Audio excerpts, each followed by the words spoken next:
Hello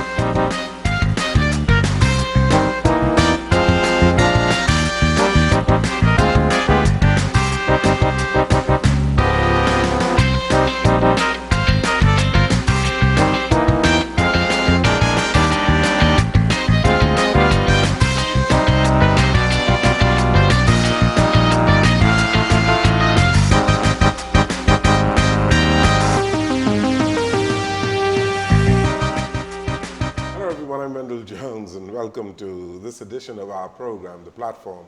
And this is our final program for the year, and it's good to be here today. And we have an interesting guest on the program today, my co-host, the gracious Ms. Bianca Nygaard has organized a wonderful guest for us. How are you doing? Yes, I'm doing well. It's Good. so nice to have my friend Tariano Johnson on the show today. Tariano is the middleweight champion of the North American Boxing Federation. Congratulations, and I don't know if our audience can see all of these belts here on our table, but it's wonderful to have him here. And so congratulations on all that you have done over the years. Well, thank you so much. It's a blessing, and I'm very grateful to be welcome here on the show. Yes, we've had you here some years ago, I believe. Some years ago, indeed. When you had probably one belt? Yeah, at that time, I didn't have any belt. You didn't have any belt at that time? I didn't have any belt. Wow. And so tell us about these belts to start the show off, your achievements over the years. Well, thanks to the grace of God, God above all first. Indeed, I brought some hardwares to the studio today, and each one of these belts represent a different organization. I hold 3 titles, which are world acclaim titles. And my most recent title, the NABF North American Boxing Federation title, I just won that in a spectacular manner, if you could ask me, against an undefeated fighter, Chasing Quigley. Prior to that fight, I had won the very 2 that you see in the front here, the WBA International and the WBC silver belts, which are my 2 favorite belts. Okay. I won that against Alec Theran. Well, I knocked him out in the second round. And we have the WBC Continental title. That's another prestigious title, and I won that against Mike Avonsky. My career has done me very well, and I think we have much more. No, I don't think. I know we have much more belt to collect, and it's grateful to be home here to display the hard work I've already done inside that ring. Which was your most difficult fight? To be honest, my most difficult fight is always against myself. Is that right? But indeed, not to be a brag, my most difficult fight was one against Mike Gavonsky. Though that title isn't as acclaimed as the rest of these titles are, that was a hard fight to fight. And where was that? That one was in Seattle, Washington. Okay. Yes, and fighting him in his hometown, an undefeated fighter. Again, I don't know why I keep on picking these undefeated fighters, but an undefeated fighter, a knockout artist. And I took him home, and I made an awesome work of the fight with him, Mike Gavonsky. But indeed, I'm grateful for every single fight that I fought, and all of my opponents who accepted the opportunity and gave me the challenge to fight them. Yes. And we have one of the fights. I brought it to the show so we could play it. Very good, very good. We're going to play it in a short while. You were trained in Bahamas and Cuba, right? Yes. Tell us about your training over the years, because I believe Bianca's father, Peter Nygaard, had a whole lot to do with you getting the type training that you got. Indeed. I am forever grateful, especially for my background and my foundation. When you reach to the climax of your career, where I'm at, it's pretty much just a polish, but it all starts with the icebreaker and your foundation. And my foundation started right home here in the Bahamas, training under the guidance of Ronaldo Miners and Ray Miners Sr. and on to Ray Miners Jr. And thanks to Mr. Peter Nygaard, who had sent me off to Cuba to train there for, it's been so many years I was in Cuba, I can't even recall for how long, but for many years I was in Cuba, all under the support of Mr. Peter Nygaard, who assisted me and made sure everything went well as planned. That given me the opportunity to qualify for the 2008 Beijing Olympic. That was an historic move, though that we had Bahamians who had qualified for the Olympic. I think Mr. Thompson was one of them. But to have a Bahamian actually go there and not just win one fight, I won 2 fights in a grand manner. Losing to the hometown, of course, you know our hometown can be a very controversial situation, but indeed I gave a stellar performance, and thanks to Mr. Nagar who sent me off to Cuba to learn and to not just go down there to learn boxing, but I was able to go down there and learn to add to my life to better myself. Speaking a little bit of Spanish had helped me a whole lot. Knowing a great deal about physiotherapy and sports medicine, I owe a great deal of thank you to Mr. Peter Nygaard for that So support. when you say he sponsored you, room, board, everything? Room, board, and everything. Mr. Peter Nygaard had not left one stone unturned. He made sure everything was organized, especially with the help of his daughter, Bianca Nygaard, who was, I think it was Bianca who managed and organized every step of the way, making sure everything was okay for me. And indeed, that is something I'm forever grateful for. Had it not been for those opportunities, we probably wouldn't be seeing 4 bells stand before us today. I remember that was in 2003. That was 2003. a while ago, and I think that Toriano was there for like 7 years or 7 something. years? Yes. And I remember that my dad, I don't know how you met, but maybe through Ray Minus or something, but I remember that my dad really just took to Toriano and took him like a son, Yes, and he he was did. so proud of him to be able to send them over there, but even especially proud because he just wanted, you were saying it's the best trainers, and you know it was so hardcore, and to leave there and go into this actual intense training in another language and completely Spanish immersion, and then Toriano came back speaking Spanish, and I remember my dad said, "That's it, Bianca, you don't know French, you got to go to Montreal and take courses in French immersion now to be like Toriano." He was just so proud, you know. Very Yeah. good. You know, and you came back, you fought in the Bahamas. Who are some of your opponents here? Well, I've only had one professional fight home here in the Bahamas. One professional fight? It is a sad case, but it's one to remember. I fought a Venezuelan right here in the Bahamas, and that was another stellar performance that I had put on right here at the Sekendo's Isaac Gym. Hopefully we'll be able to do something like that again in the near future. But as of now, Toriano's really chasing the world title, and that is where my heart and my passion is. I'm 35. I'll be 34 next year. Y'all understand You're that. getting up there. Going backwards. Well, I'm going back down to my youth because I'm feeling better than I've ever felt before. So tell us about your training now. You have ongoing training, I'm sure. Well, you know, my boxing career has been one that has been in a transition, you know, on a continuous basis. From living in Cuba for over 7 years, heading from the Bahamas to Cuba, and now in New York. And prior to New York, I was in Atlanta and in California and in Florida. I now train with one of the most high acclaimed coaches in boxing today, and that is Mr. Coach Andre Rozier, along with one of my good coaches from Cuba time, you know, Coach Nicholas Isidoro. They have really, really helped me a great deal. And my younger sister, Kayla Johnson, she's the first female boxer in the Bahamas, and she's the first female boxing coach in the Bahamas. And she has given me a great deal of support and help.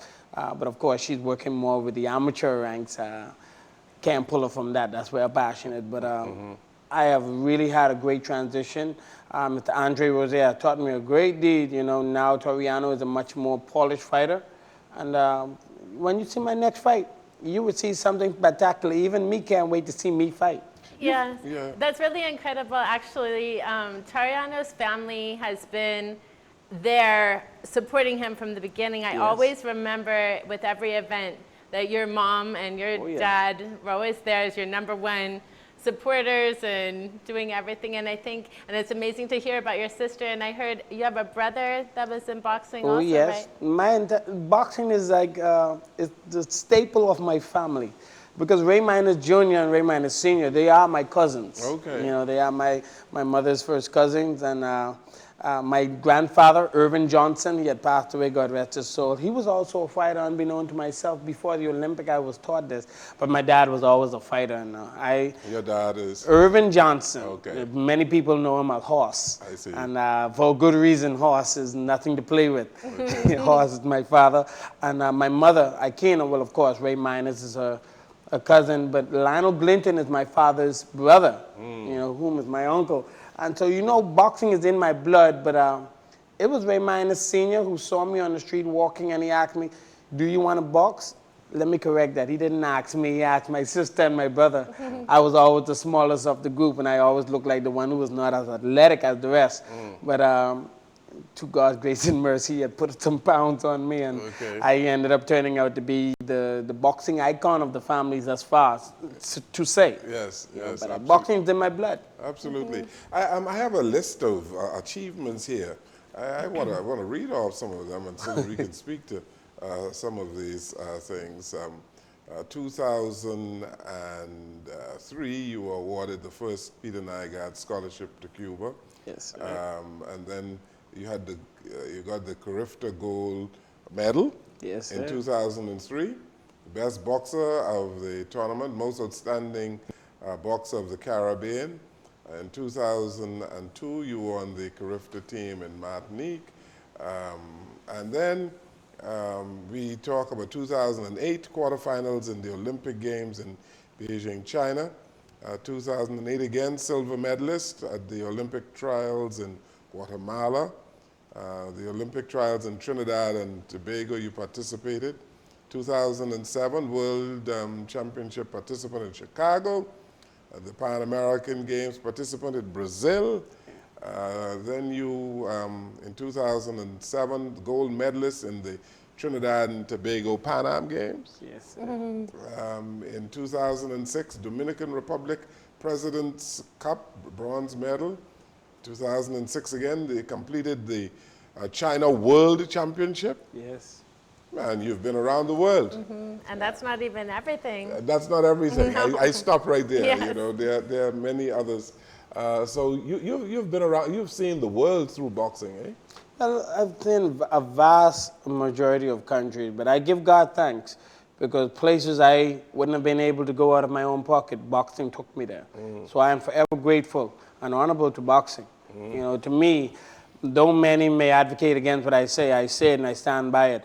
Boxing to me is the cure for most of the social ills that we have going on in our community today, dealing with the young men and women. Why do you say that? Well, it is a frustration avenue where, you find yourself in a position, that, you have a lot going on. Go hit a bag.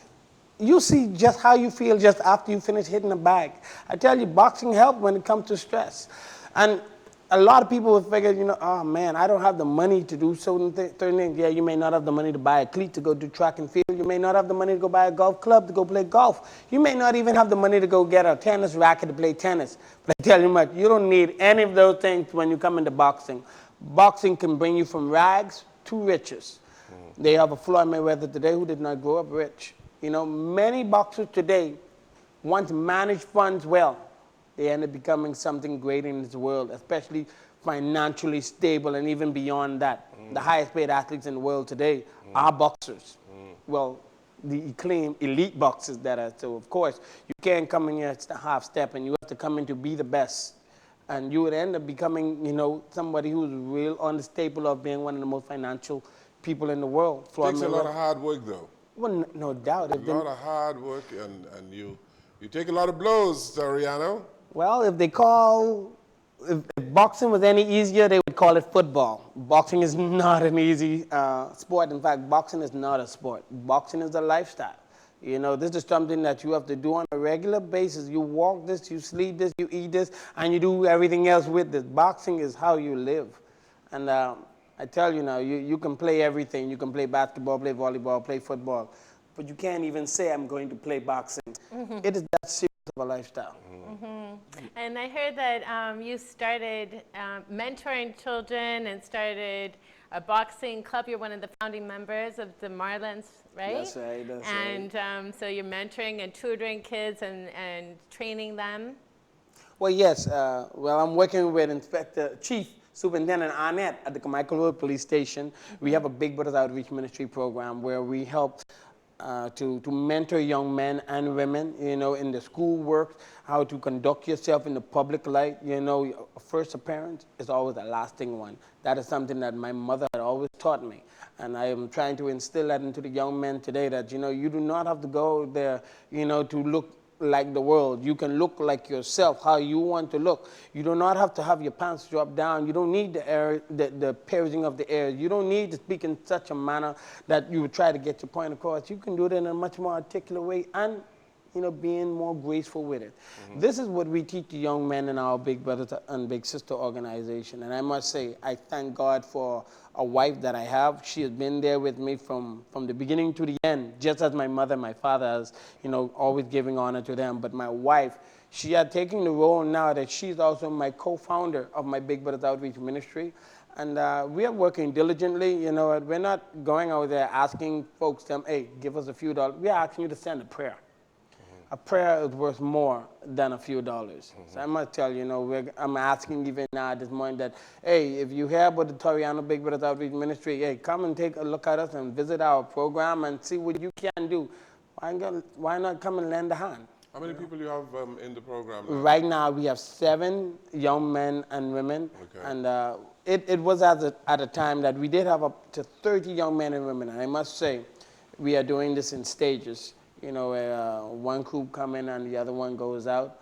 Our first crew, we had over 25 to 30 young men and women, and most of them, if not all of them, most of them were able to get good jobs once graduated from school. They were able to venture off in different areas in the social life. I got the assistance from the Princess Margaret Hospital by hiring a few of my young men and women.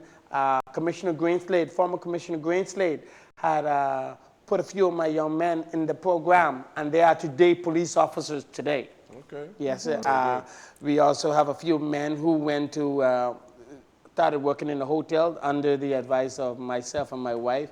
And this is what the Big Brothers Outreach Ministry do. We don't just go there and speak to you. We try to actually give you something tangible so you can provide for yourself.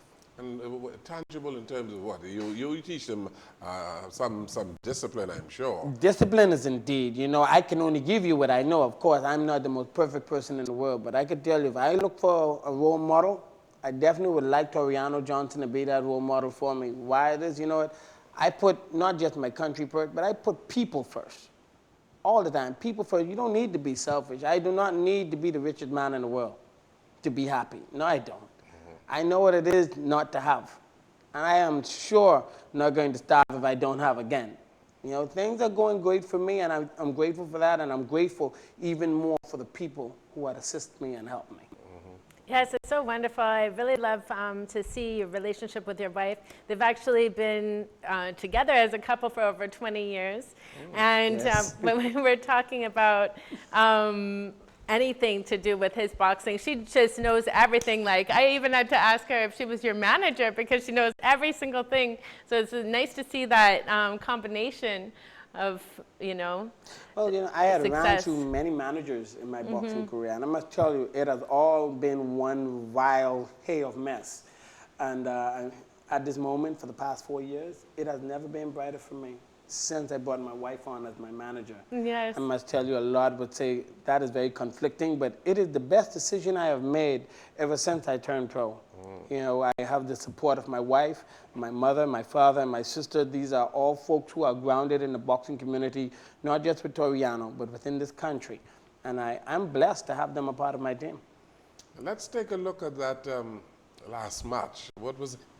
Yes. The last boxing The match? footage for the last one that he just won. Yes, okay. Where was that, the last one? That last one was in Fantasy Spring, California. Okay. Yes, that was the Golden Boys. I'm promoted by Golden Boys Promotion, and I'm managed by my wife along with my attorney who helps me a lot, James Thomas.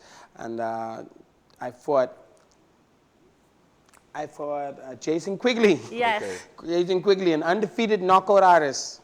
And you got And they had me as the underdog for that fight. Boy, were they wrong. Did you have a lot of support from, well, you had some family members there, I'm sure. Well, of course, my wife and my daughter, they are always by my side, no Okay. doubt. Now, All right. they are my biggest fans. Okay. And were there other Bahamians there? Well, you know, I was not afforded that much at that fight. I must say, fights prior to that, in California, eh? Yeah, that was too far in California. But Yeah. of course, my apostle Farman Ferguson, you know, from UFMI, you know, he's been there from day one, at least preparing for this fight. You know, he's been calling, making sure my wife, who's there by my side, making sure, finding out from her, you know, details, along with my mom and dad, making sure details going well. And a good friend of mine, Stephen. He worked at Case Moses. He also assisted me a lot, and Mr. Knowles from Aquapure. You know, those guys, they are Team Reno. So I do get a good amount of support home here in the Bahamas. Very good. Let's take a look at this boxing match, the last one in California with Toriano Johnson. For 8 rounds. But greatness comes in a lot of different packages, and that man in that corner knows greatness. Now big right hand, and another from Toriano Johnson.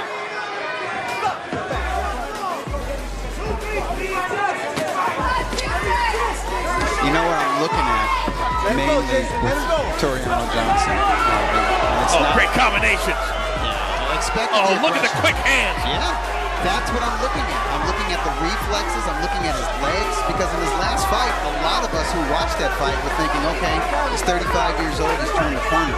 He's at the point where it's diminishing returns from now on. He's on the slide because he looked like he was fighting underwater. It was like slow motion for him. And in this fight, we see the reflexes. We see he's got his legs under him.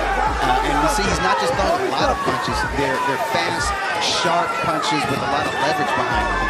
Well, there you see the fan Twitter scorecard. And Johnson clearly in control for 8 rounds. And now that's exactly the scorecard that I like. This is so impressive watching him just tee off. And he's not throwing wild punches. He's throwing great combinations. And Quigley all he can do at this point is just lean in and try to stay on his feet. I mean, I know Quigley has a lot of pride. I know his trainer does. He's part of a boxing trainer legacy in England. I know the management of Quigley have a lot of pride, and they love Jason. But I think it would behoove everybody, especially Jason, maybe they keep him on the stool after this round. Because it doesn't look like he has it in him to turn this fight around. And what's the point of just more punishment? You're right. It does not look like he has a punch that could knock out Johnson. And at this point, that's the only way he can win. Right. And, you know, so what the moral victory of not being knocked out, going the distance. I know that's important to fighters and all, but so is their health. Sometimes you got to live to fight another day. And that's just part of the game. You know, Johnson's been there. And I thought that Johnson's trainer should have thrown in the towel before the 12th round against Sergey Derevyanchenko, because that was a brutal battle of attrition. And in the final rounds of that fight, Johnson took a beating. So, I mean, he's been on the opposite end of that stick. And, you know, whenever you see it, it's unpleasant. Because these guys, they give so much already. That one really hurt him. That one really hurt him. What was the punch? It was a body shot. And that's smart. And see, he's really hurt right now. Yeah. He can't even stand up. The ropes might be keeping him up. I think it was ultimately the shot that did him in. There it is right there. Yeah, right to the solar plexus. Wow. You got a good eye. See, I missed it. I was on my soapbox. I was preaching and I missed it.